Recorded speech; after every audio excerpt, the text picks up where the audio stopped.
নাহমাদুহু ওয়া নুসাল্লি আলা রাসূলিহিল কারীম আম্মা বা'দ। প্রিয় দেশবাসী, কালিমা তৈয়্যিবার ফজিলত সম্পর্কে আলোচনা চলছে। কালিমা তৈয়্যিবা এমন একটি আমল যেটার সঙ্গে অন্য কোনো কিছুরই তুলনা হয় না, যেটার মধ্যে রয়েছে একাত্মবাদের সাক্ষী এবং আল্লাহ রাব্বুল আলামিন ছাড়া কোনো মাবুদ নাই, এটা বারবার স্বীকার করা। এটা আল্লাহ পাকের নিকট খুবই প্রিয়।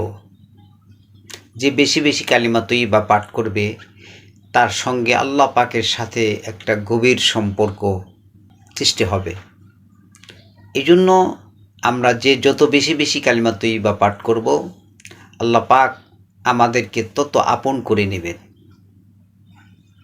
আমাদেরকে মাফ করে দেবেন, আমাদের উপর আল্লাহ পাক সন্তুষ্ট হবেন। এই জন্য যে যত বেশি পারি তত বেশি কালিমা তৈয়্যিবার আমলটি করব। আমল কিভাবে করব, বেশি থেকে বেশি কিভাবে করব?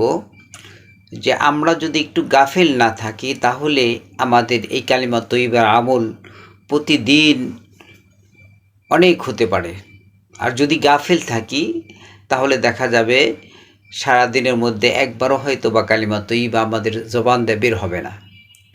যখন আমরা মসজিদে যাই তখন যদি আজমতের সাথে, মোহাব্বতের সাথে আমরা কালিমা তৈয়্যিবা পড়তে পড়তে মসজিদে রওনা করি এবং মসজিদে কিছু সময় অপেক্ষা করি, আগে এবং পরে এই সময় যদি আমরা একটু চিন্তা ভাবনা করে কালিমা তৈয়্যিবা পাঠ করি, তাহলে আসতে যাইতে এবং মসজিদে কিছুক্ষণ অবস্থান করা এই সময়ের মধ্যে 500 বার কালিমা তৈয়্যিবা পাঠ করা কোনো কঠিন ব্যাপার নয়।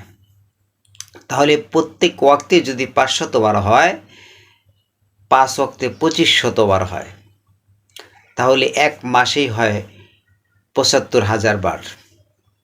তাহলে প্রতি মাসেই আমরা এক খতম কালিমা তৈয়্যিবা পড়তে পারি। প্রতি মাসেই ৭০,০০০-এর একটা নিসাব আমরা পূর্ণ করতে পারি। যেই নিসাব পড়ে যদি কারো উপরে বকশিয়ে দেওয়া যায় তাহলে তাকে আল্লাহ পাক মাফ করে দিবেন।